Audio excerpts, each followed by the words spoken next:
And I think the Anunnaki came during a time where we had already fallen, and it kind of re-kickstarted our civilization by genetically modifying us and also adding some additional technology to this planet. Billy, recently scientists have just discovered a 10,000-year-old series of sketches and etchings on rock in India, which depict UFOs and extraterrestrials. You can tell them as looking at these like alien grays with the big heads and the big eyes and little saucers in the background, flying saucers. Who would make that up 10,000 years ago unless they actually saw it? That's a good point you bring up. I think people need to understand that in those ancient times when people were just starting to do writing and art, they didn't have time to do things for fun. Back then everything was micromanaged, everything had a purpose. And even the cuneiform tablets, the writing on these tablets, everything is done with a specific purpose and intent.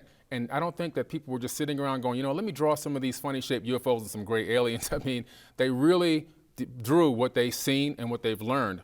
And I do believe that when you see these ancient depictions of craft and aliens and so forth, like there's one in Australia also, this partially uncovered Egyptian temple in Carryong 9 in Australia that has a mothership UFO with little tiny UFOs coming out of it. It's really amazing. And it's an incredible thing, all in hieroglyphs. And I mean, when you see these things, you have to say to yourself, why would somebody take the time to make this up in ancient times? I think back then everything was so crucial, just surviving was crucial. To make things like this up didn't seem realistic. I think they really drew what they saw. Billy, what is the Enuma Elish?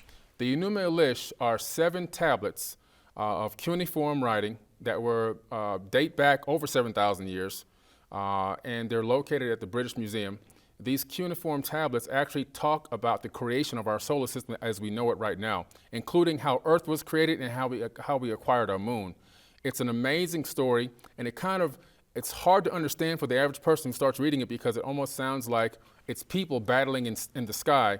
But when you really break it down and understand it's the epic of the creation of our solar system itself. That's amazing. It's almost biblical, isn't it? Yes, absolutely. As a matter of fact, the Bible copied a lot of the content from the Enuma Elish into Genesis.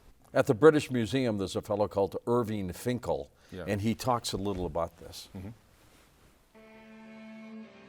Because the Cyrus cylinder was meant for a Babylonian audience, it was written in the Babylonian language, which is a Semitic tongue related to the modern languages of Hebrew and Arabic and Aramaic.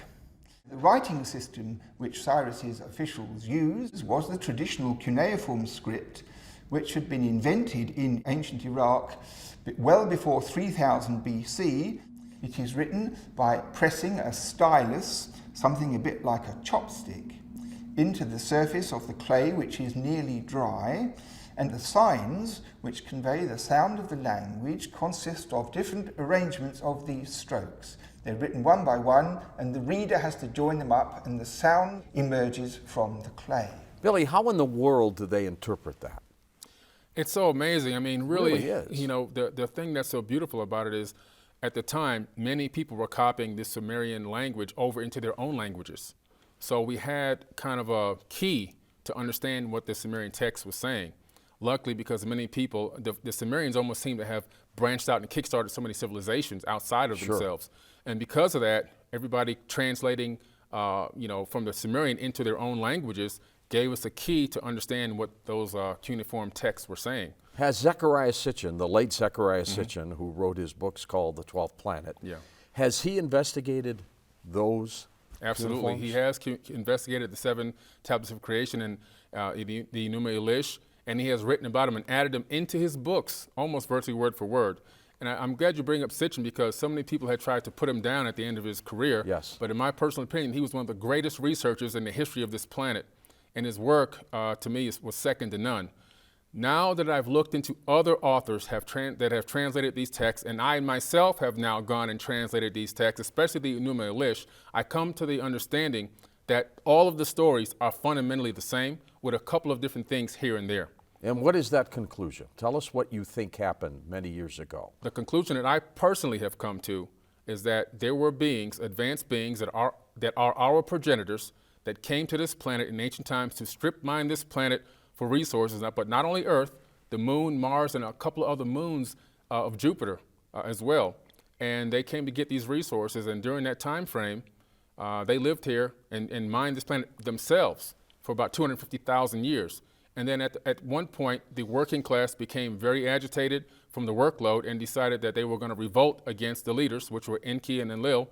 And at that time, a decision was made to create a slave worker, which would be, what we are, Homo sapien, from an existing hominid. They didn't literally create a human being from dust, but they took something was already on the planet. Something was already on the planet, and they took that something, that hominid, and they took an egg out of one, cleaned up the genetic material, put the Anunnaki genetic material inside of it, embedded it into the womb of one of the Anunnaki women, and she took it to full term and gave birth 10 months later to the Adamu, or the first man.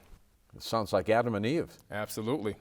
So a lot of this correlates with the Bible as well, doesn't it? It does. I mean, literally, the Bible and the Torah almost took a lot of these verses out of the Sumerian tablets, almost word for word. Amazing. Yeah. Amazing. Now, let's go back to Sitchin's work a little bit, if we can, Billy. Sure. And tell us about the Anunnaki. That is the name given to a race of beings from another planet, right? Yeah. Nibiru was Correct. The planet they call? Yeah, Nibiru was the planet. Now, depending on who was translated or who have looked at the tablets, they could be from Sirius, they could be Nomos from Sirius, they could be from this planet called Nibiru. Some people think they may be from the Orion. However, either way you look at it, everybody comes to the same conclusion that beings that we look like them came here to this planet, and Sitchin came up with the same conclusion. Primarily, I think he came up with that conclusion from these tablets, because these tablets actually mention Nibiru. They mention Marduk. They mention who was the son of Enki, and who basically is now the current ruler, supposedly, of this realm. Until the next age of Aquarius really comes in 2025. And it also mentions Enlil and many other people. And it talks about the planet of the crossing. It talks about genetic manipulation of the existing hominid on this planet. It talks about all of that in these 7 tablets. So his story is fundamentally based on something that had already been established and written about since the 1800s. It wasn't something that he made up. Now, this person that you have mentioned several times, Enki, who was he? Enki was a son of Anu. Anu was the main king, or the main leaders. That's where we get Anunnaki. Who came here. Okay, he came here a little bit after his sons arrived. They call them the heroes of old. Right, the sons got here first. Right, Enki and Enlil. Now, Enki, his actual name is Ea Enki. So Ea, the first 2 letters, A, and Ki was Earth. So he became the ruler, or the king of Earth, even though his brother Enlil ran everything. Okay. He had a higher rank than Enlil, but something happened, which it's not clear exactly how it happened, but his brother Enlil superseded him at some point and gained complete control of the planet, even though the planet was named after Ea Enki. And they had the ability to breathe our atmosphere, our air, and everything else? Absolutely. They come from a planet that's most likely very similar makeup to Earth. Okay. So we could live on that planet. We could live on that planet, exactly. And first I thought that might have been outlandish until I started researching Mercury, which is a planet in our solar system very close to the sun. But now they've discovered that Mercury rotates very slow on its axis, contains billions of tons of water, and also has biological material on it. And this comes from the Mercury Messenger mission that just came back, last year. So now you look at the gases of Mercury and you start to realize it's got more oxygen than Earth. Sure. And it's got all the other gases needed for us to actually breathe on Mercury. So imagine if we can land on Mercury, you could probably pop our cap and take a deep breath. If it just wasn't so close to the sun, right? Exactly. Well, the thing about it is, because it's rotating so slow on its axis, it actually has a lot of areas closer to the poles that are very habitable now, NASA says. And so now they're planning missions there, because there's areas where, like I said, billions of tons of organic material and ice water, and even some liquid water on the planet's surface, because it's located in a region where it's sustainable.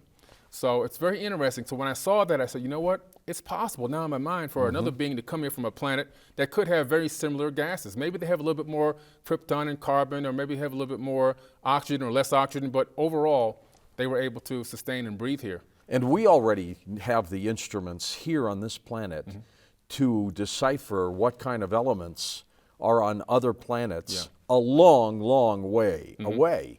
And we're able to say that they may have this atmosphere, they may have this, they might have water. I'm sure the Anunnaki had more sophisticated equipment. They were able to pinpoint planet Earth immediately and say, this planet has everything we need to do what we need to do. Absolutely. They call them the tablets of destiny.